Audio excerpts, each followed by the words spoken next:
Olá, pessoal. A gente está aqui hoje para mais uma aula do estudo bíblico. A gente vai começar a aula no formato que a gente já está acostumado a fazer, né? Para o pessoal que está assistindo o vídeo pela primeira vez, a gente tem por hábito, né, utilizar um aluno do estudo bíblico para trazer uma temática a cada semana.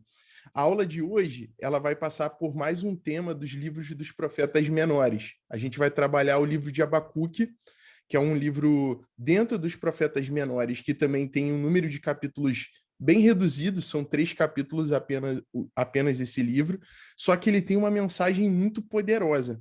A gente vai ver que esse profeta em peculiar, ele tem uma característica de profecia, de falar a profecia, de identidade com Deus, que é bem diferente dos outros profetas. Ele faz alguns questionamentos ali a Deus, né, sobre algumas questões, que eu tenho certeza que Elo vai falar sobre. E é isso, a gente vai começar a nossa aula de hoje. Já quero desejar boas-vindas a todos que já estão aqui, já pude falar isso para o pessoal. E você que está assistindo, fique à vontade para poder comentar também aí, se você quiser deixar algum comentário ou sugestão de novos estudos. A gente está terminando ainda um panorama da palavra. Então, a gente começou lá no Antigo Testamento, no livro de Gênesis, e veio passando durante o final do ano passado em todos os livros da Bíblia. E a gente está hoje nos profetas menores, no livro de Abacuque. No canal da igreja, a gente já tem o livro de Miqueias e o livro do profeta Naum. Hoje é o de Abacuque e assim sucessivamente, até chegarmos no Novo Testamento, onde a gente vai manter o mesmo formato, só que a gente vai ter algumas coisas diferentes nas apresentações. Então, agora eu vou passar a palavra para a nossa professora de hoje, a Heloísa. Ela já apresentou a aula passada, só que na aula passada nós não conseguimos utilizar uma ferramenta muito legal que ela preparou. Nessa aula a gente vai conseguir, porque eu vou compartilhar a tela. Essa ferramenta nada mais é que são slides, onde você pode pausar o seu vídeo no YouTube, caso você queira fazer alguma anotação, algum comentário, ou verificar algum ponto específico dessa aula que ela vai apresentar, e fazer suas anotações pessoais, o seu estudo, você vai poder pausar no YouTube, porque essa apresentação vai estar em slide. Eu vou estar, então, passando para a Elo a palavra. Elo, a palavra é sua. Ao seu sinal, eu compartilho a apresentação aqui. Tá legal? Leandro, tá bom, obrigada. Boa tarde, gente. Boa tarde, pessoal que entrou agora também. Como o Leandro falou, hoje a gente vai ver um pouquinho sobre Abacuque. Eu gosto muito, né? Para mim, o texto de Abacuque 3 é um texto, assim, como a gente vai ver que ele é como uma poesia, né? É algo poético. Eu gosto demais, né? Aqui na apresentação, Leandro, nesse iniciozinho, eu escrevi aí, né? Se quiser colocar, pode colocar, por favor. Eu coloquei livro de Abacuque, eu usei a tradução, a nova tradução da linguagem de hoje, porque, assim, não é a minha tradução favorita não, tá, gente? Só que como a gente sabe que tem textos que são bem difíceis de compreensão, às vezes tem uma linguagem muito rebuscada, fala de coisas que não são do nosso tempo, e aí por isso também tem uma linguagem mais difícil, eu preferi colocar nessa apresentação essa tradução, mas não é a minha favorita. Só que eu acho ela de bastante facilidade de compreensão, então por isso que eu coloquei ela. Não vou ler o texto, tá? Pode até passando, por favor, Leandro, até o 6, só para o pessoal ver. Eu botei o texto todinho aí, depois se vocês quiserem ler nessa tradução, tá beleza, tá? Aí você para no 7, por favor, no slide 7. E aí eu coloquei já começando falando sobre Abacuque, né? Coloquei aí, está escrito que... Aí vem a escrita do nome dele, né? Abacuque com Q-U-E ou só C-U-C, né? Enfim. É o livro bíblico e que a autoria é atribuída ao mesmo profeta, né? Atribuíram a ele mesmo a autoria do livro, como a gente viu até na aula passada, em Naum, que muitas vezes aparecem essas dúvidas de quem escreveu determinado livro, se foi o próprio profeta que está lá, né, que leva o nome no livro. No caso aí do Abacuque, realmente foi atribuída a ele a autoria do livro, tá? E aí vem lá, discute-se a data em que o livro foi escrito, havendo duas hipóteses. Então, eu escrevi as duas hipóteses lá. O livro foi escrito pouco antes da queda de Nínive, em 612 a.C. Aí, nessa hipótese, os opressores seriam os assírios. Ou a outra hipótese, que o livro foi escrito entre a Batalha de Carquemes, em 605 a.C., e o primeiro cerco a Jerusalém, em 597 a.C. E aí, nessa hipótese, os opressores seriam os caldeus. Aí abaixo eu coloquei uma imagem de uma escultura de Abacuque, feita em pedra-sabão, não sei se vocês conhecem, né? O artista Aleijadinho, muito famoso lá pelas esculturas de Minas, né? Então tem uma escultura dele aí também de Abacuque, mas só para a gente ter uma ideia mais ou menos de como que ele era, né? A gente não tem assim ao certo, né, a imagem de ninguém, mas pelo menos tem essa escultura dele aí para a gente ver um pouquinho. Você pode ir para o 8, por favor, Leandro? E aí a gente vai falar sobre o significado do nome do Abacuque, né? Que significa abraçar ou abraço, né? E esse livro, ele, como o Leandro falou no início, ele fica na Bíblia, na parte dos profetas menores, que é justamente a parte que a gente está estudando agora. Ele é um livro de apenas 3 capítulos, e 3 capítulos bem pequenos, em média 17 a 20 versículos, né, cada capítulo. E como a gente viu antes, ele foi escrito provavelmente, né, no século V a.C. E aí eu vou ler aqui um pedacinho para vocês. Olha. Abacuque nos sugere que observava a sociedade judaica a partir do templo, onde possivelmente servia como levita. Ele servia como levita, né? Ou seja, o que é um levita? Um cantor, ornamentador, prontificador do templo. Podemos notar que o capítulo 3 de seu livro é uma canção, sendo que os últimos versos são considerados uma das maiores expressões de fé do Antigo Testamento. O livro de Abacuque é diferente dos demais livros dos profetas em seu estilo literário, pois em momento algum há profecias contra esta ou aquela nação ou pessoa em particular. Porém, o que se pode ver é um diálogo entre profeta e Deus.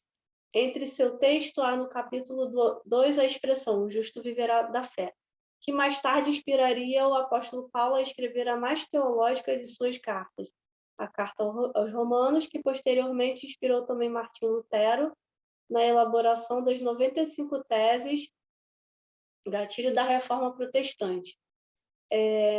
Uma coisa que eu ia comentar aqui, a gente vê no livro de Abacuque o tempo todo Abacuque questionando ao Senhor, reclamando, né, vamos colocar assim, de algumas coisas, de injustiças que ele via, e ele cobrando do Senhor o tempo todo uma resposta, e o Senhor respondendo. Isso fica bem claro aí nos capítulos 1 e 2, é o tempo todo assim. Abacuque fala alguma coisa, reclama alguma coisa, o Senhor responde, ele questiona, o Senhor responde de novo, tá? Fica sempre nesse diálogo aí entre Deus e o profeta.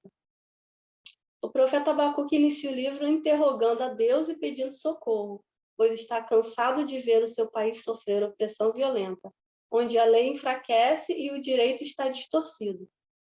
A resposta de Deus é a intervenção de um grande império que deveria corrigir os desmanos. Isso, porém, não satisfaz o profeta, pois o invasor não vem para fazer justiça, mas para substituir uma opressão por outra pior. Então, isso tudo aí está no capítulo 1 ainda, tá? Abacuque continua esperando uma resposta satisfatória de Deus. A resposta definitiva é dada com mais clareza, e aí depois com mais clareza Deus expõe ao profeta o seu plano, que exige paciência, mas que não falha. Ele o tempo todo ele pede, né? Na hora que ele pede para Abacuque escrever numa tábua, né? Eu entendi aquilo dali como se fosse assim, escreve bem grande, guarda bem isso daí para você ver como é que vai acontecer, né? Ainda não é o tempo, mas vai acontecer. E aí, com isso, os que sofrem as consequências da violência são chamados a ser agentes na história, opondo-se firmemente aos que não são corretos. Tal acontecerá somente se esse grupo for fiel ao projeto de Deus, se estiver permanentemente vigilante na realização da justiça. Ou seja, Abacuque ele fica lá o tempo todo pedindo, né, reclamando das coisas que estão acontecendo e pede por justiça, pede que o Senhor faça justiça. No slide 9, pode colocar, por favor, Leandro. Que eu fui colocando a animação, né, para ir aparecendo por tópicos, né? Então tem ali um resumozinho, bem resumo mesmo, né, de cada capítulo, tá? Abacuque 1, então tem lá. Do versículo 1 ao 4, a gente vê a iniquidade de Judá, vai falar sobre a iniquidade de Judá. Todas as coisas ruins que estavam acontecendo, o que o povo fazia, né? De enganar pessoas, de cobrar juros em dívidas, a fim de enriquecer em cima dos menos favorecidos, né, financeiramente. Do 1 ao 5, aliás, perdão, do 5 ao 11, a gente vê Judá será castigada pelos caldeus. E aí, do 12 ao 17, é a intercessão do profeta, que é quando ele começa, né, a pedir que o Senhor interceda diante de tanta iniquidade, de tanta injustiça. Em Abacuque 2, aí a gente tem do 1 ao 5, dos versículos 1 ao 5, a resposta do Senhor, o Senhor já respondendo a Abacuque. Do 6 ao 20, 5 ais sobre os caldeus, aí das coisas que provavelmente aconteceriam a eles, né?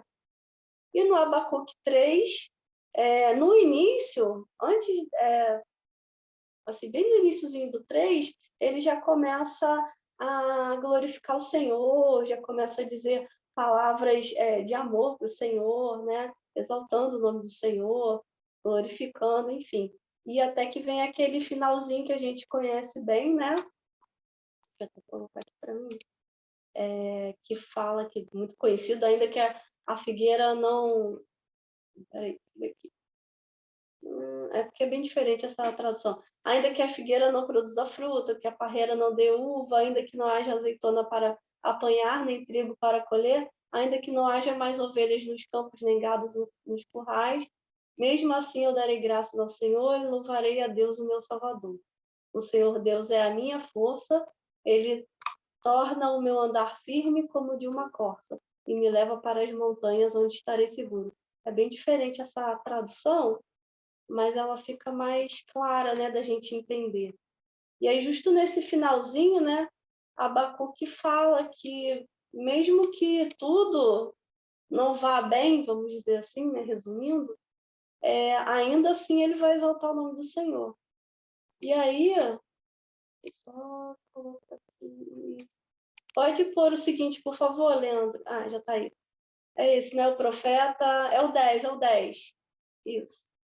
Vou ler aqui uns trechinhos para vocês, porque fala aí, tá também cada tópico falando de um capítulo.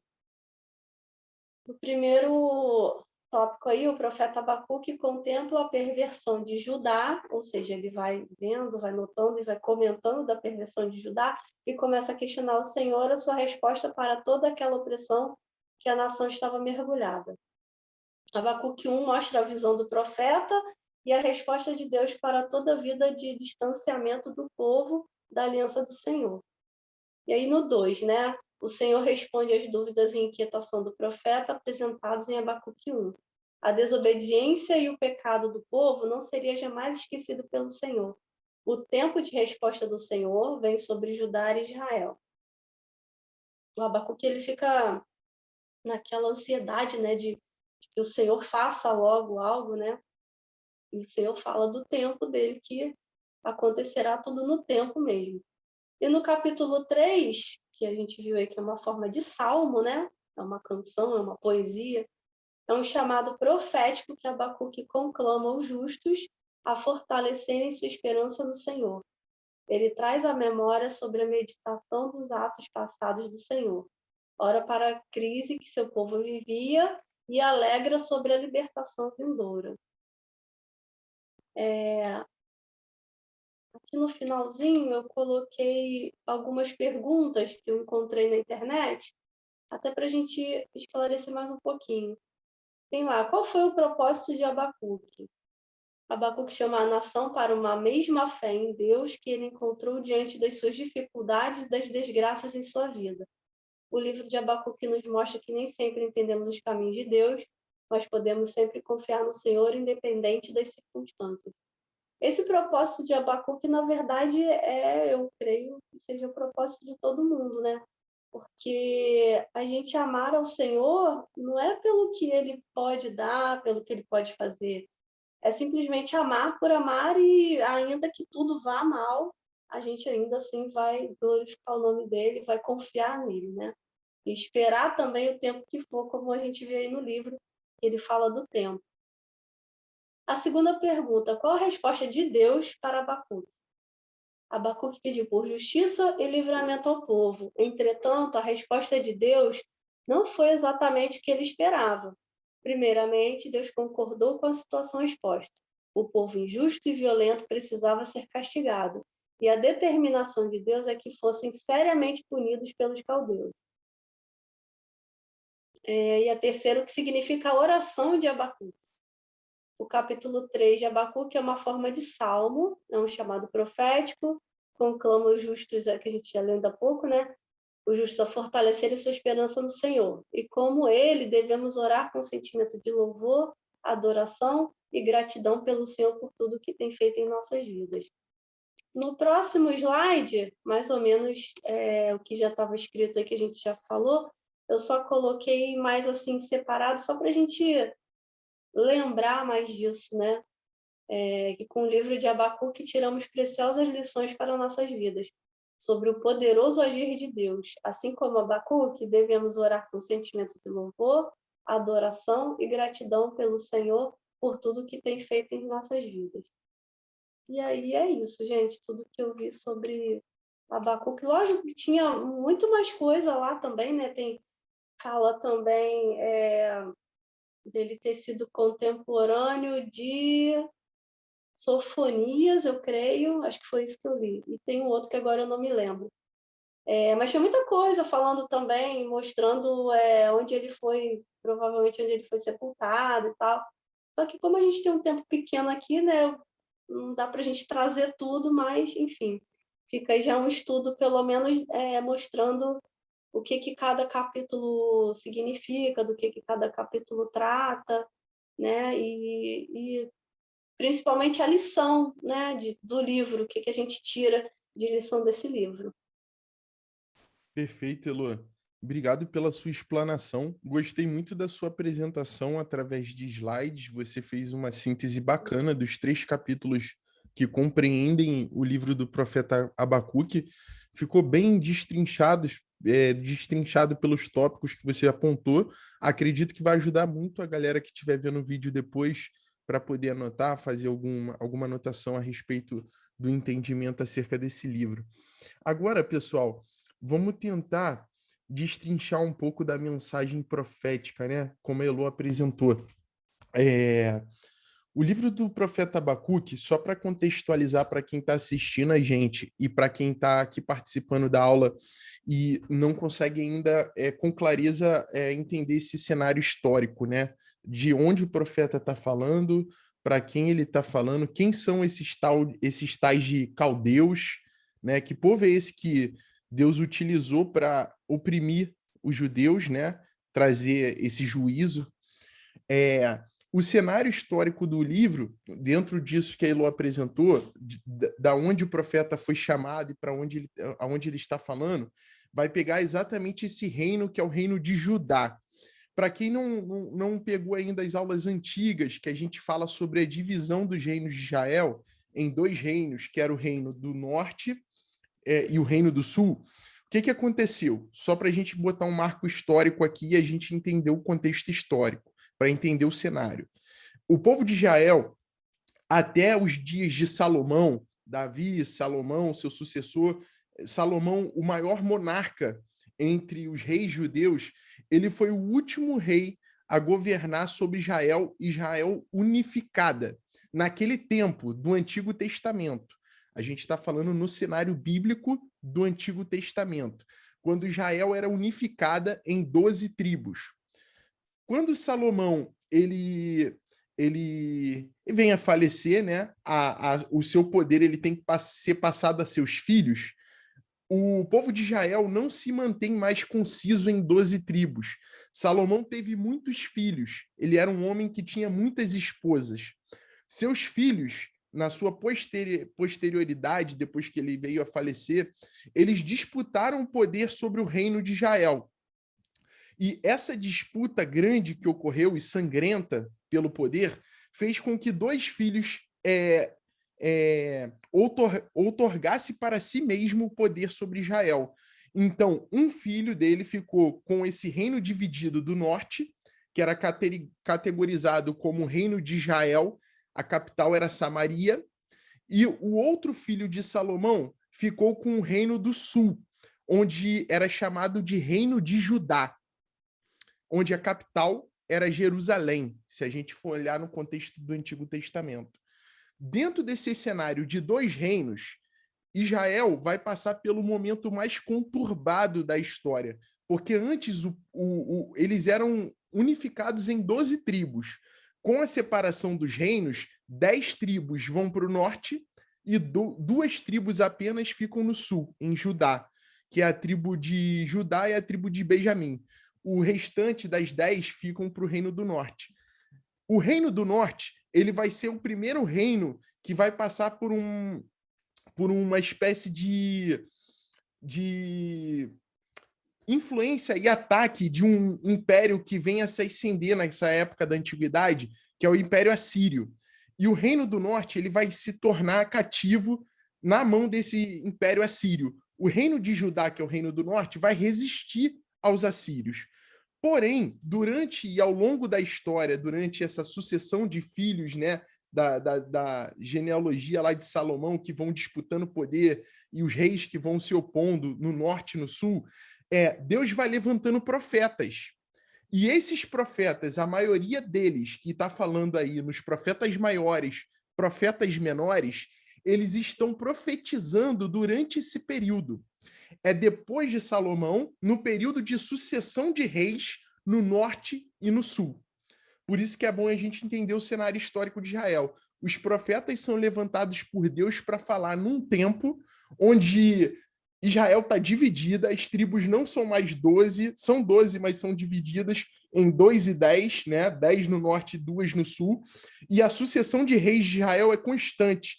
Por causa do seu pecado, os reis eles se deixam levar pela idolatria, fazem aliança com esses outros povos, assírios, e vai aparecer no cenário da história da antiguidade esse novo império que Abacuque chama de caldeus, porém, para a gente, para um entendimento mais claro, vai ser os babilônicos. Os caldeus são os mesmos do que o Império Babilônico. É a mesma coisa. O Império da Babilônia, os babilônicos, eles são o povo caldeu, que é dito assim por caldeu.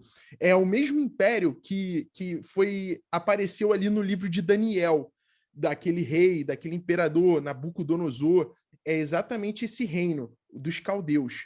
Então, Abacuque ele está falando num tempo que é um pouco antes de o reino de Judá do sul sucumbir ao avanço desse império, que é o Império da Babilônia. A gente viu bastante isso no livro de Daniel, que na estátua de Nabucodonosor, quando Deus usa a estátua como uma referência profética para Nabucodonosor, e Daniel interpreta a estátua dizendo os reinos que viriam sobre a terra, e cada parte da estátua representava um império, ele viu lá o Império Assírio, depois o Império dos Caldeus, que é esse Império Babilônico, depois o Império Grego, Macedônico, de Alexandre o Grande, depois o Império Romano, até o final, onde viria o Messias para trazer o seu reino eterno, né, num futuro que ainda não aconteceu.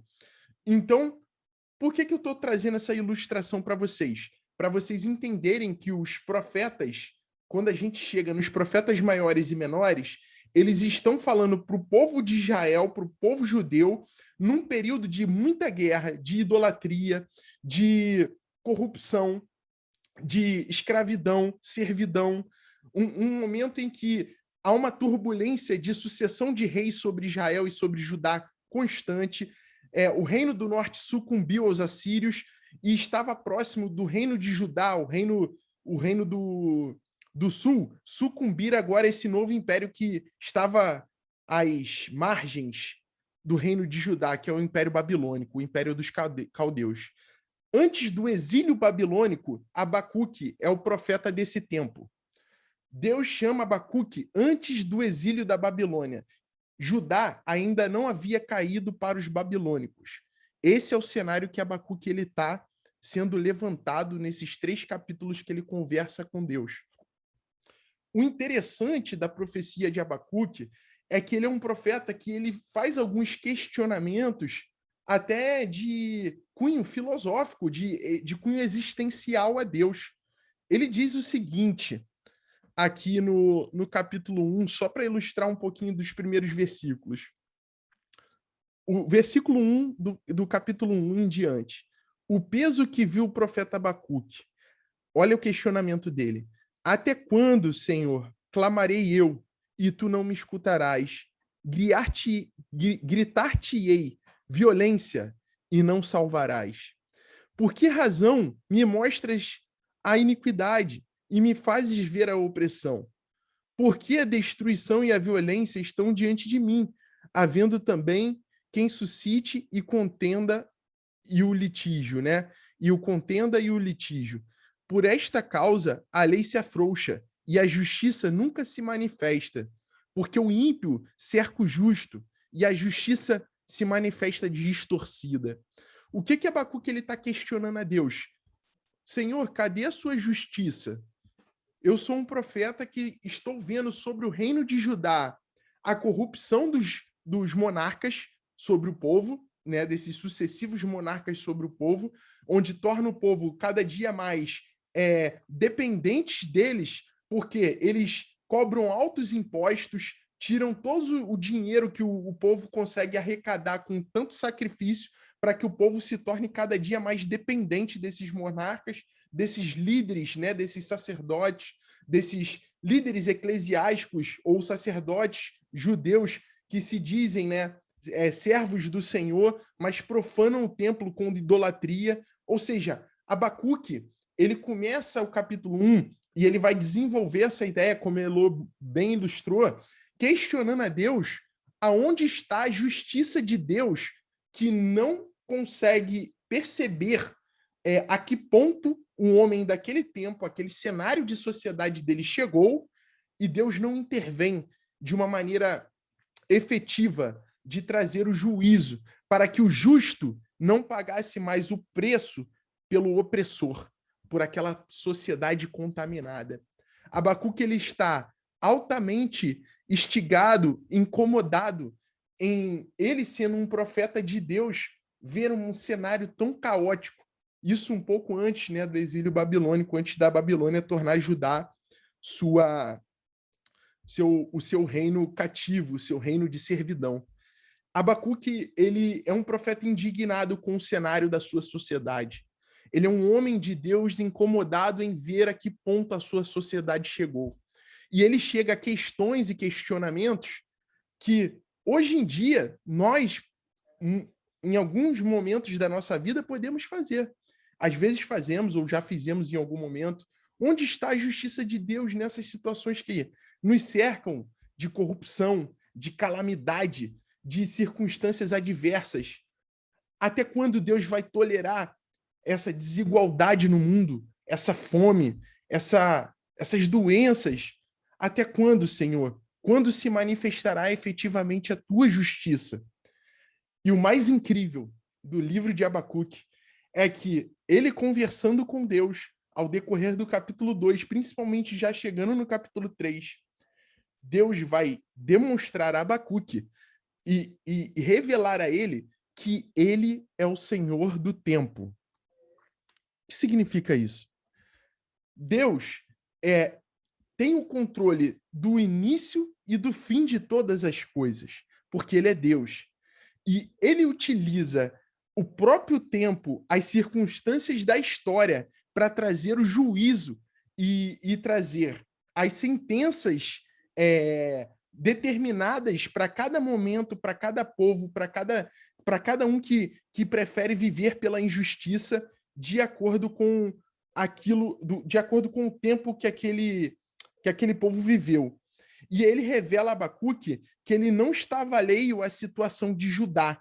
E Judá pagaria um preço caro pela sua iniquidade, pela sua desobediência e pela forma que seus líderes religiosos, o seu líder político, o seu monarca, decidia viver para com o povo naquele momento.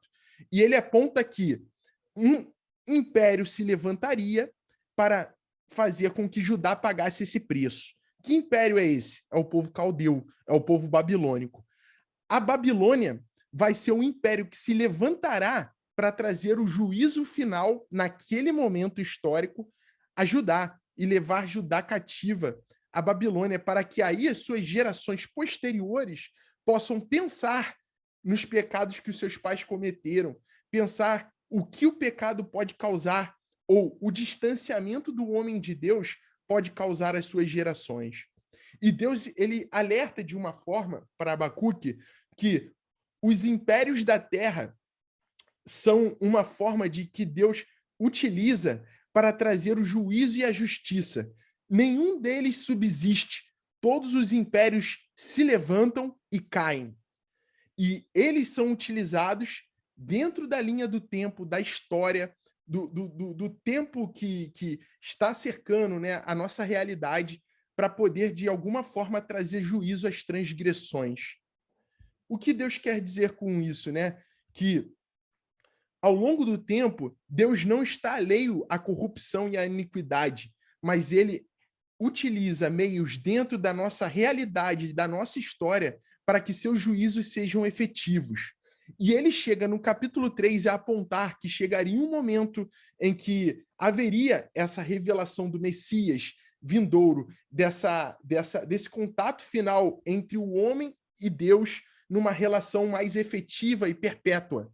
Né? Já apontando para a figura de Jesus, já apontando para as coisas do fim. Por isso que Abacuque, ele fala que Deus é justo, porque ele se anima na perspectiva de fé que ele tem das promessas que Deus apontou para ele. Ele mostra para Abacuque que tudo que ele vive é muito passageiro e Deus não está alheio às circunstâncias agravantes do tempo de Abacuque, ao pecado, à iniquidade, à corrupção. Deus não está alheio. Deus está muito atento a essas situações. Porém, Deus aponta para Abacuque que há um tempo, mesmo nesse cenário caótico, para que ele haja, para que ele execute as suas determinações, os seus decretos, os seus juízos. Deus, ele mostra para Abacuque que ele é o Senhor do tempo. Ele tem tudo sob o seu controle. O homem acha que possui esse controle, porém ele não tem controle sobre nada. E assim foi, né, ao longo da história. Muitos tentaram governar por muito tempo, tentaram ter o poder sobre si por muito tempo, só que o homem se engana quando ele acha que, pela força do seu próprio braço, ele pode governar por muito tempo, ou ele pode ter o controle sobre algo por muito tempo. Apenas Deus tem esse poder. E Deus aponta para Abacuque que o fim das coisas, o final, o ponto de chegada, né, aonde nós chegaríamos nessa perspectiva histórica de fé, de espiritualidade, seria um ponto em que nós nos reconectaríamos com ele. Por isso que Abacuque, ele vem com essa passagem que inspirou o apóstolo Paulo, de que o justo viverá pela fé. O que é viver pela fé? É confiar que Deus é Senhor do tempo sobre todas as circunstâncias. Mesmo que às vezes nós venhamos achar que as situações da nossa vida, as coisas que estão acontecendo conosco, são injustas, são coisas que não deveriam estar acontecendo, por mais que eu esteja fazendo o melhor que eu posso, eu não poderia estar passando por isso. Mas Deus aponta para Abacuque que ele está ciente dessas situações e que se engana um homem achar que ele não tem o controle. Porém, Abacuque chega à conclusão que melhor é confiar nos decretos e nas promessas de Deus, porque o que ele propõe é eternidade, e se ele é o Senhor do tempo, o que nós passamos é muito passageiro, são coisas muito circunstanciais. O que Deus promete vai além da circunstancialidade. Então, Abacuque chega a essa conclusão de que o justo viverá pela fé. E aí eu queria fazer uma leitura aqui, antes de passar para vocês comentarem, do seguinte, em cima do que o apóstolo Paulo se inspirou acerca de Abacuque, né? O apóstolo Paulo cita Abacuque 2, capítulo 2, versículo 4, em duas ocasiões diferentes, em Romanos 1, capítulo 1, 17 e Gálatas, capítulo 3, versículo 11, para reiterar a doutrina da justificação pela fé. A fé, que é dom de Deus e disponível através de Cristo, é ao mesmo tempo uma fé que salva. Efésios capítulo 2, versículo 8 e 9. E sustenta por toda a vida. Alcançamos a vida eterna pela fé e vivemos a vida cristã por essa mesma fé. Ao contrário dos orgulhosos, no início do verso, a sua alma não está reta dentro dele e os seus desejos não estão corretos. Entretanto, nós, o que somos feitos justos pela fé em Cristo, somos assim declarados porque ele trocou a sua justiça perfeita pelo nosso pecado e tem nos capacitado a viver pela fé. E aí Paulo ele aponta nessa afirmação que Deus se fez em forma humana para poder trazer a possibilidade do homem não viver mais sobre o controle e o domínio do pecado, no sentido de que o homem é culpado desse pecado. Pelo contrário, Jesus, quando vem na forma de homem, ele outorga para ele a condenação que esse pecado traz na vida do homem. E através de Jesus, nós conseguimos alcançar essa justiça de Deus, essa possibilidade de arrependimento. Paulo está falando isso com base nas palavras de Abacuque, onde ele afirma, no capítulo 2, versículo 4, diz assim, capítulo 2 de Abacuque, versículo 4, eis que a sua alma está orgulhosa, não é reta nele, mas o justo, pela sua fé, viverá. Ou seja, Abacuque, a partir do capítulo 2, ele está tendo essa reflexão com Deus. É um livro que se estabelece a partir de uma poesia, de um diálogo, né? Ele tem uma parte de profecia, de poesia baseada naqueles moldes hebraicos de salmos, porém Abacuque ele está tendo esse diálogo com Deus e ele começa questionando a Deus das injustiças da terra, da injustiça dos homens, da iniquidade, né? Do porquê Deus demora, aos olhos de Abacuque, a trazer os seus juízos. Por que Deus não resolve logo essa situação? Tamanha a iniquidade do povo de Judá. Esse povo não se arrepende. Os profetas morrem, Senhor, falando a tua palavra, e eles não ouvem. Eles preferem viver numa vida totalmente desastrosa. Preferem trazer o sofrimento aos seus próprios irmãos, né? Porque é um único povo. Por causa do orgulho, da vaidade, da avareza, né, do dinheiro, de uma série de outras questões. E eles não ouvem a mensagem que o Senhor nos traz. Eles parecem que estão surdos à sua voz, porque não há, então, uma outorgação dos seus juízos, dos seus decretos, Senhor. E Deus aponta para ele que haverá, porém, no tempo e no controle dele. E, de fato, acontece. Judá, ele prova desse juízo quando o Império Babilônico vem sobrepujar Judá, né? Destruir o templo, acabar com o que tinha de mais precioso nas terras de Judá, o Templo de Jerusalém, destruir tudo aquilo ali, levar a maior parte dos judeus para a Babilônia, deixar poucos judeus nas terras de Judá, e eles ficarem lá no cativeiro por muitos e muitos anos.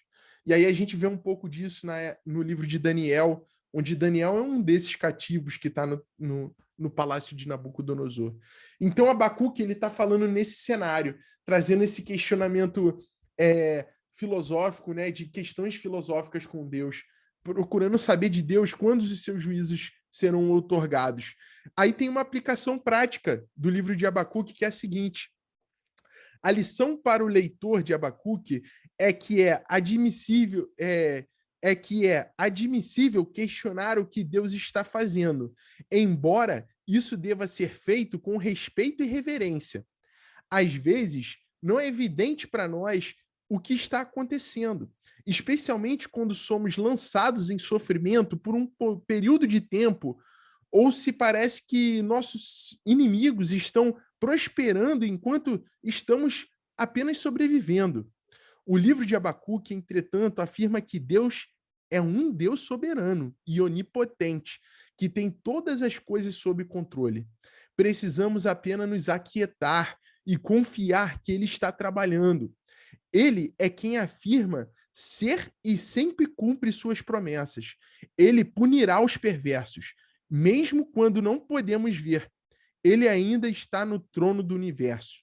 Precisamos manter a seguinte realidade em foco: o Senhor Deus é a minha fortaleza, e faz os meus pés como o da corça, e me faz andar altaneiramente. Abacuque capítulo 3, 19, que a Elô leu. Permita-nos andar altaneiramente e levar-nos aos mais altos lugares com ele, onde nos distanciamos do mundo. Às vezes, o caminho que temos que percorrer para chegar lá é através do sofrimento e da tristeza. Mas se descansarmos e confiarmos nele, alcançamos o seu objetivo para nós. Essa é a mensagem do livro do profeta Abacuque. O que ele está dizendo é exatamente, o que ele chega à conclusão é exatamente essa reflexão. O Senhor é o dono do tempo, Deus é o Deus do universo. A gente tem, às vezes, a mania de colocar esse Deus que é o Deus do universo em uma caixinha, em um molde. Deus não cabe nisso. Ele é onipresente, onisciente, onipotente.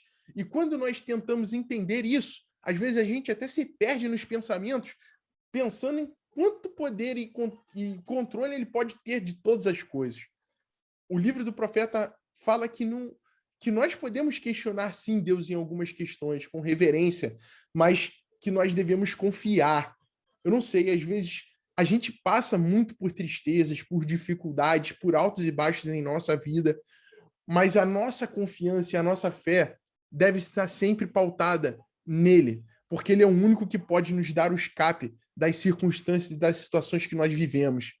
Ele nos promete uma alegria que é duradoura.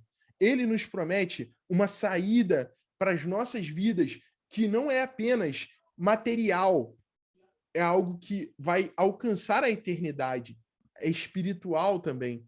Deus ele tem muitas promessas para o seu povo, porém o povo tem dificuldades de ouvi-lo e não conseguem esperar o tempo de Deus.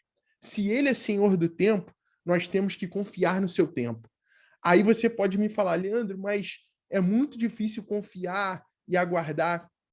O que eu tenho para dizer para vocês é o seguinte: todas as profecias que os profetas do Antigo Testamento declararam, tudo aquilo que a gente vem vendo nas aulas anteriores acerca dos impérios da terra que realmente se cumpriram, impérios sucumbiram, e os profetas já tinham visto isso antes acontecer, principalmente o livro de Daniel, aconteceram.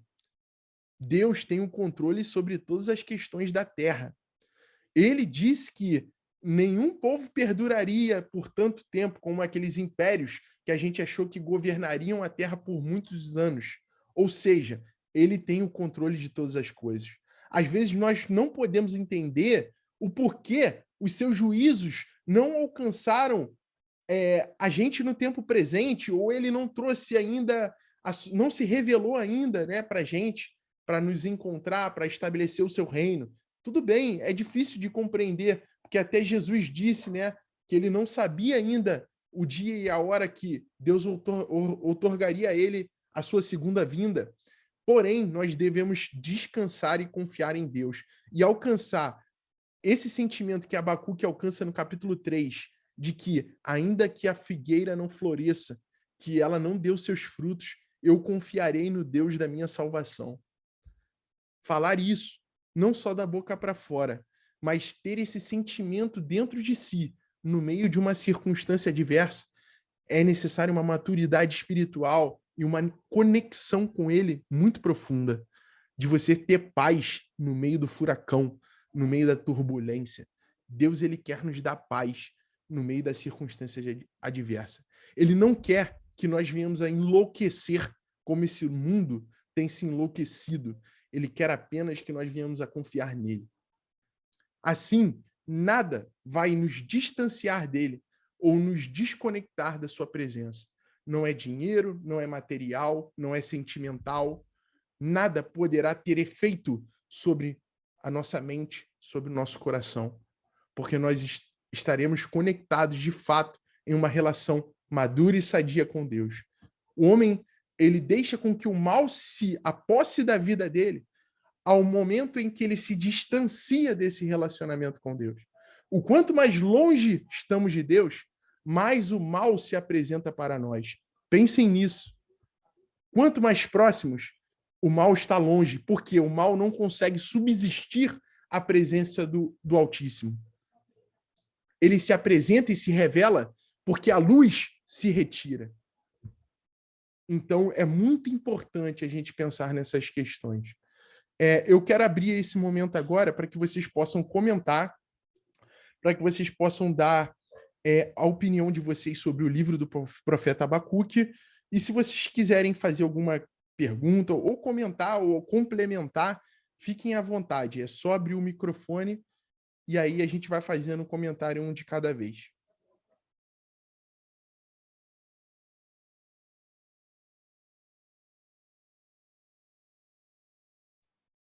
Tá, beleza? Pessoal, vocês conseguiram entender legal? Eu queria... Oi, pode falar. Quem vai falar primeiro, Martinho ou Márcio? Deixa o Márcio falar primeiro, amor. Fala aí, Márcio. A que a Elô falou assim, ele me lembra muito João Batista, cara. É assim, a fala verdadeira, né, trazendo para o mundo nosso hoje atual, né? Meu irmão, se converte, o caminho é Jesus, não tem outro. É como ele falava para o povo de Judá naquela época, o povo de Judá trouxe praticamente um pouco da idolatria da Babilônia, né, cara?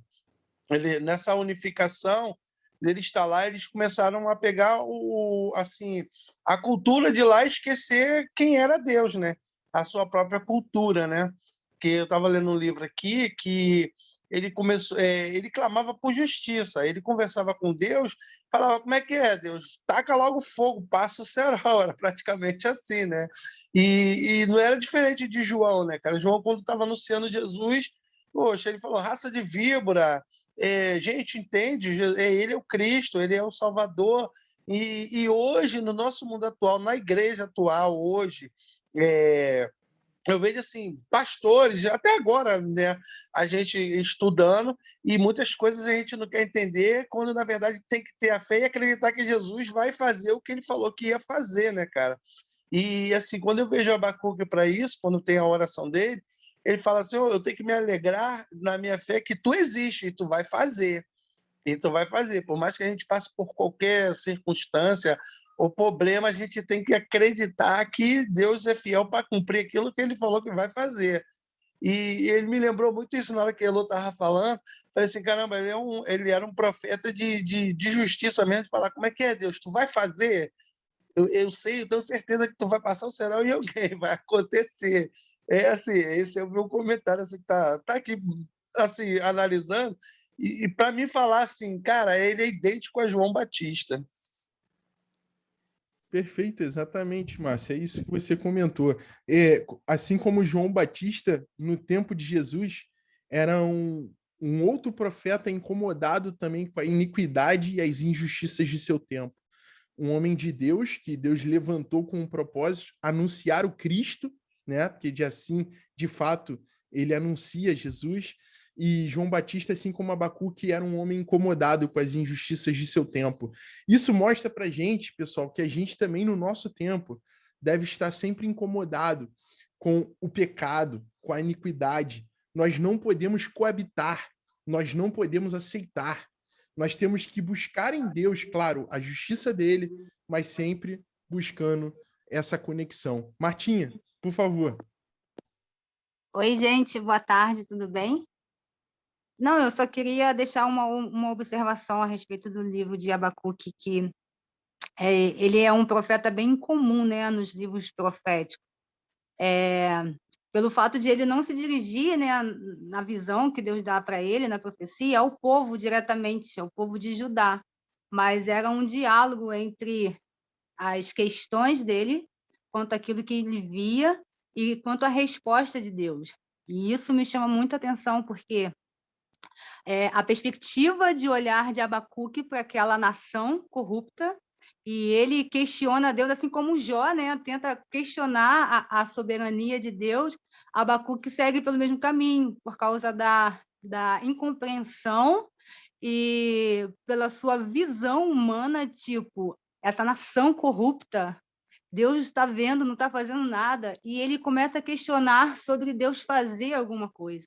E é engraçado que o livro são apenas 3 capítulos, e você vai ver que o primeiro é Abacuque questionando a Deus sobre o que a nação de Judá estava vivendo, e Deus respondendo a Abacuque, dando a resposta que ele não esperava ouvir, e na terceira, Abacuque, sabe, reconhecendo a sua fé e confiança na soberania de Deus. Então, é muito interessante para os nossos dias de hoje, para todos nós que somos profetas, que podemos ouvir Deus, e todos nós que temos gerado esse coração justo, porque a gente vai ver que Abacuque estava colocando ali um diálogo que talvez estivesse no coração de muitos outros, né? Incomodado com essa injustiça. Então, eu creio que esse diálogo ele veio ser escrito, veio ser deixado para nós justamente para nós enxergarmos, né, a nossa perspectiva humana com a perspectiva de Deus. E assim a gente passa a conhecer Deus um pouquinho. E o que Deus quer é só o seguinte, confiança. Por isso que a fé é quase que o centro, né, a palavra-chave principal de todo esse diálogo. É a confiança, tanto é que o apóstolo Paulo vai comentar depois, vai trazer isso como um fundamento, como uma base.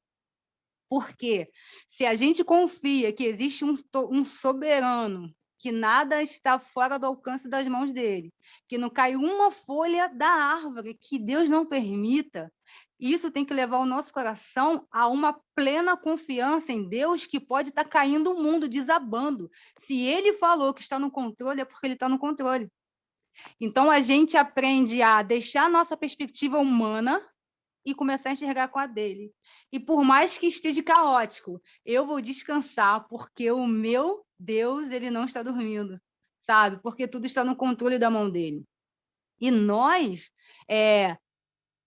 buscamos aprender isso também, tanto com Abacuque, com Jó, a realmente levar para Deus as questões da nossa nação, as questões que nos norteiam, sabe? E apresentar para Deus para podermos descansar. Isso não significa que nós estamos passivos. Isso significa que quando alguém vier falar sobre uma calamidade, sobre milhões de pessoas morrendo, você ter o teu coração pleno de que existe um Deus no céu, ele está no controle. Meus sentimentos quanto aos seus familiares, meus sentimentos quanto a tudo que está acontecendo, mas existe um Deus no céu que não perdeu o controle. E o nosso trabalho é apenas descansar e confiar nele, que no final vai dar tudo certo. Então, a gente não anda pelo que vê, a gente anda por fé. E é esse convite que o livro de Abacuque nos leva, né? De confiança em Deus, aprender a confiar, a esperar e saber que ele é a própria justiça. E que no tempo oportuno, que nossos olhos possam ver, né? E enxergar essa bondade de Deus. E isso nos leva para um lugar de exatamente isso, enxergar a bondade de Deus. Porque se a gente confia num Deus soberano, que não está alheio às perversidades, que não está alheio às calamidades que acontecem, que só porque ele está subjugando uma nação perversa com outra menos perversa, isso não significa que ele seja injusto. Ele diz que todos serão julgados de igual maneira no tempo certo. Então, aquilo que a gente está vendo com nossa perspectiva humana de que não é justiça de Deus, cara, eu acho que a gente é tão limitado que a gente não consegue nem alcançar o que é justiça de Deus. Ai de nós, eu nem me atrevo, sabe, a pedir, reivindicar a justiça de Deus em alguma coisa, porque a gente não tem noção do que é a justiça de Deus. Então, tenhamos cuidado em reivindicar a justiça de Deus, sabe? Porque ele é o único que pode julgar de maneira correta, plena.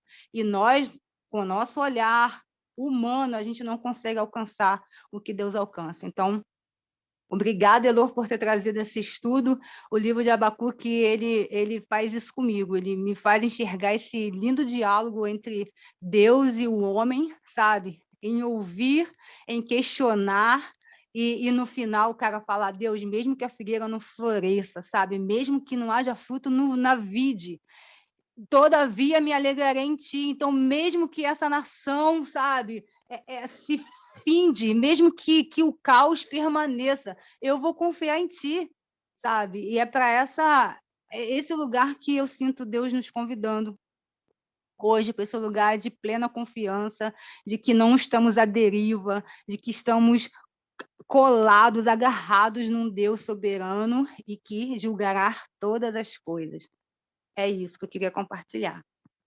Show de bola. Muito bom, Marta. Muito bom essa reflexão. E a Marta resumiu tudo, gente. Existem pessoas hoje em dia que fazem esse questionamento.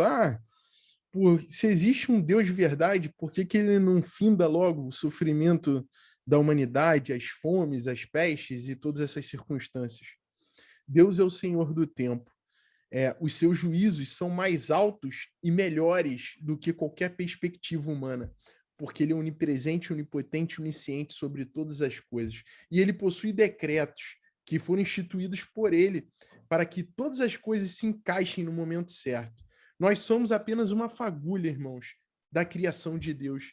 Então nós devemos ser sempre submissos à sua vontade e acreditar que de fato a vontade dele é boa, perfeita e agradável para nós. E de fato se fizermos prova, né, de tudo que nós aprendemos através da sua palavra, da Bíblia, né, desses ensinamentos e botamos em prática, nós realmente colhemos frutos duradouros, frutos que são perpétuos em nossas vidas, que vão não só para a gente, mas para a nossa posteridade também.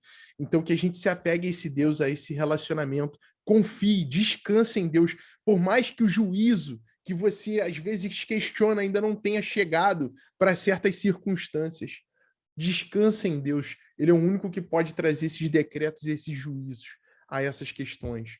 Apenas entregue na mão dele, confie que ele fará o melhor, o que é devido sobre essas circunstâncias, sobre essas situações. Tudo que Deus disse que faria com os povos da terra, os impérios da terra, ele usou seus profetas para relatar e deixar os relatos e os decretos, e foi cumprido. Os impérios que Deus disse que se levantaria e iria cair, caíram. Isso está na história e vem acontecendo até os nossos tempos. Deus tem o controle sobre tudo. A gente tem que apenas confiar, como pedir a Deus para nos dar essa confiança que Abacuque teve, depois de um diálogo como esse, poder falar, né, frases como essa, de que ainda que a figueira não floresça, não dê fruto, eu confiarei e me alegrarei no Senhor da minha salvação. Amém. É essa palavra que nós temos para hoje, esse ensinamento, são 3 horas. Quero agradecer, Elô, pelo comprometimento, pela ferramenta, Elô, que você também bolou, muito bacana. A gente fez pela primeira vez aqui com o pessoal. Acho que vai dar super certo para quem quiser anotar em casa, principalmente para quem está vendo o vídeo agora no YouTube. Você tem mais uma ferramenta para anotar, para fazer as suas observações, pode te ajudar quando você for preparar um sermão, uma pregação, uma palavra. E é isso, galera. Eu quero agradecer o pessoal que está aqui. Marcinho, Jonas, Andréia, Glauci, Martinha, Alexandre, Pastora Su. Valeu, gente. Eu sou casa, lugar de Deus, e Ele